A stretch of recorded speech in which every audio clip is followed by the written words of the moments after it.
नाज़रीन अस्सलाम वालेकुम। बरसात का मौसम है और इसके ताल्लुक़ से मुझे कुछ चीज़ें आपसे शेयर करनी हैं कि इस मौसम में हम अपने आप को किस तरह से बीमारियों से बचा के रखें और सेहतमंद रहें। तो देखिए, आप सब जानते हैं कि सफाई-सुथराई जो है, हाइजीन जो है, वो कुंजी है सेहत की। यानी अल्लाह के नबी सल्लल्लाहु अलैहि वसल्लम ने फरमाया अत्तहूरु शतरुल ईमान, क्लीनलीनेस इज़ हाफ़ ऑफ़ ईमान। तो सबसे इम्पॉर्टेंट चीज़ इसमें है साफ़ सुथरे रहें। इसमें पर्सनल हाइजीन भी आती है और इसमें हमारे आसपास की सफाई सुथराई भी आती है, जिसे हम कहते हैं क्लीनलीनेस ऑफ द सराउंडिंग। तो मिसाल के तौर पे अगर खुदा न खास्ता हमारे घरों के आसपास ग़िलाज़त के ढेर हैं या पानी जमा है, तो आप लाख पर्सनल हाइजीन कीजिए, बीमारियाँ आएँगी। इसलिए अपनी ज़ाती हाइजीन यानी नहाना, धोना, अनवांटेड हेयर का काटना, नाख़ून का काटना, रोज़ाना अच्छी तरह से गुस्ल करना, नहाना, ये तो पर्सनल हाइजीन हो गई।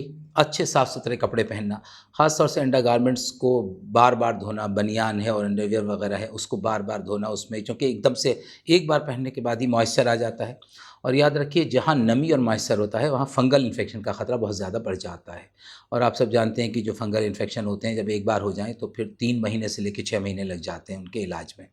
तो इसका जो सबसे बड़ा बचने का तरीक़ा है वो है कि हम साफ़-सुथरे रहें और जहाँ पसीना आए हम उसको साफ़ करें। इसीलिए बार-बार अपने बनियान और अपने अंडरवियर का मैं ज़िक्र कर रहा हूँ कि वो ड्राई रहने चाहिए, उनको बार-बार धोना चाहिए और कभी भी शेयर नहीं करना चाहिए। हॉस्टल्स में अक्सर बच्चे ये करते हैं, एक-दूसरे के कपड़े पहन लेते हैं। बिल्कुल नहीं, किसी भी मौसम में नहीं और बरसात में तो ख़ास तौर से। तो अपने आस-पास की सफाई से मेरी मुराद ये है कि अगर आपके घर के आस-पास पानी का ढेर है, तो फिर ज़ाहिर है मच्छर पैदा होंगे, दूसरे कीड़े पैदा होंगे। तो ये आप के लिए बहुत ख़तरनाक चीज़ें हो सकती हैं। बरसात में ये चीज़ें भी बहुत होती हैं। हाँ, यहाँ ये और बताता चलूँ कि आमतौर पे आप देखते हैं कि बरसात बारिश के बाद बहुत सारे पतंगे, जो इंसेक्ट्स होते हैं, कीड़े-मकोड़े, ये निकल आते हैं, हज़ारों लाखों की तादाद में। अब आप देख रहे हैं कि आपके कमरे के अंदर हैं, तो अक्सर हम ऐसे मरीज़ देखते हैं कि सोते-सोते कान में कीड़ा चला गया, झींगर जिसे कहते हैं, या इस तरह के कीड़े कान में चले जाते हैं, वो बहुत दर्द देते हैं। तो आपको मेरा मशवरा है कि अगर आप सोने जा रहे हैं, तो इस बात को इंश्योर कर लें, यकीन बना लीजिए कि आस-पास आपके बिस्तर के इस तरह के कीड़े नहीं हैं, और अगर हैं और आप उसको रोक नहीं सकते, तो फिर मैं आपको मशवरा दूँगा कि या तो आप ईयर प्लग लगा लीजिए या फिर कान के अंदर थोड़ी-सी रुई डाल लीजिए, ताकि कोई कीड़ा आपके कान में ना चला जाए। वरना कभी-कभी इतना पेनफुल होता है कि आपको फ़ौरन मेडिकल कॉलेज और इमरजेंसी भागना पड़ता है। दूसरी चीज़ मैं बताऊँगा खाने के हवाले से। खाने-पीने में बहुत एहतियात की ज़रूरत की है इन दिनों में, ख़ास तौर से कोई भी चीज़ जो ओवरनाइट रखी हुई हो, अवॉइड कीजिए। फ्रिज में बहुत ज़्यादा देर तक चीज़ों को मत रखिए, खाइए और कंज़्यूम कर लीजिए। इतना ही बनाइए जितना आपको खाना है, और कोशिश कीजिए कि 1-2 दिन जो लोग फ्रिज में रख के खाते हैं उसको अवॉइड करें। ताज़ा चीज़ें खाइए, ताज़ा बनाइए, और आम तौर पे फल और सब्ज़ियों पे ज़्यादा इन्हिसार कीजिए। ज़्यादा नहीं खाइए, पेट भर के मत खाइए, कम खाइए, उसमें भी फल और सब्ज़ियाँ और बिल्कुल फ्रेश फूड, और कवर्ड चीज़ ही खाइए, अनकवर्ड बिल्कुल नहीं। बाज़ारों में, ठेलों में जो भी चीज़ अनकवर्ड है, चाहे वो जलेबी हो, चाहे समोसे हों, चाहे गोलगप्पे हों, अगर वो सड़क किनारे है और कवर्ड नहीं है तो बिल्कुल मत खाइए। आप जानते हैं बरसात के अंदर ये तमाम बीमारियाँ, डायरिया, डिसेंट्री, टाइफाइड, जॉन्डिस, ये जितनी food and water borne disease हैं, जो खाने से और पीने से पैदा होती हैं, ये बहुत बढ़ जाती हैं। तो इनसे बचने का तरीका ये है कि आप बिल्कुल साफ़-सुथरा पानी पीजिए।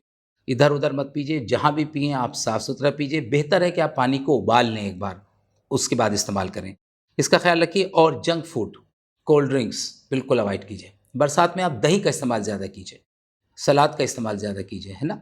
और इसी के साथ-साथ मैंने आपको बताया था कि मॉइस्चर की वजह से, पानी की वजह से बहुत सारी स्किन एलर्जीज़ और दूसरी एलर्जीज़ हो जाती हैं। तो बरसात, बहुत से लोग पूछते हैं कि बरसात के पानी से नहाना चाहिए। बिल्कुल, नहाने में कोई हर्ज नहीं।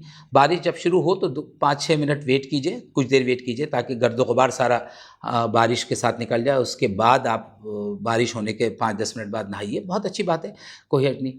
लेकिन बारिश के पानी में और नाले और गंदे पानी में अगर आपके पैर चले जाएँ, अक्सर सड़कों पे आप देखते हैं पानी भरा हुआ है, घर से बाहर निकले पानी भरा हुआ है, तो ये पानी ख़तरनाक हो सकता है आपकी सेहत के लिए। तो आप अगर ऐसी सिचुएशन से गुज़रें और आपको पानी में उतरना पड़े, उसके फ़ौरन बाद घर आके अपने पैरों को अच्छी तरह धो लीजिए, क्योंकि बरसात का पानी आपके लिए, आपके पैरों के लिए और आपके पूरी जिस्म के लिए ख़तरनाक हो सकता है। अगर कभी वाटर लॉगिंग से और जल भराव से आपको गुज़रना पड़े, तो फ़ौरन अपने पैरों को अच्छी तरह आके धोइए। मेरे ख़्याल से अगर आप इन चीज़ों का ख़्याल रखेंगे, और बरसात में आम तौर पे फिर आप देखते हैं कि कंजंक्टिवाइटिस और आँख दुखने का भी चीज़ें आती हैं, तो उसके लिए भी ज़रूरी है कि आप अपने चेहरे को, अपनी आँखों को बार-बार धोते रहिए। अगर आपके आस-पास किसी को आई इन्फेक्शन है, तो उसको भी चाहिए चश्मा लगाए और आप भी अपने आप को चश्मा लगाएँ और उन लोगों से दूर रहें।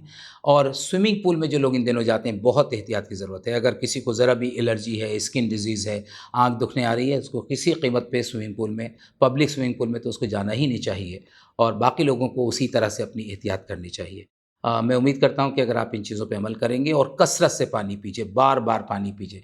कम से कम 2 लीटर पानी हर एक को पीना है और जितना पसीना आपको आ रहा है, उतना ऐड करते चले जाइए, उतना पानी पीजिए। पानी हमारे ज़िंदगी का लाइफ़लाइन है। कहते हैं ना, जल है तो कल है, तो हमारे जिस्म में 3/4 पानी है। तो इस हिसाब से हमें अपनी ग़िज़ा में पानी को शामिल करना चाहिए।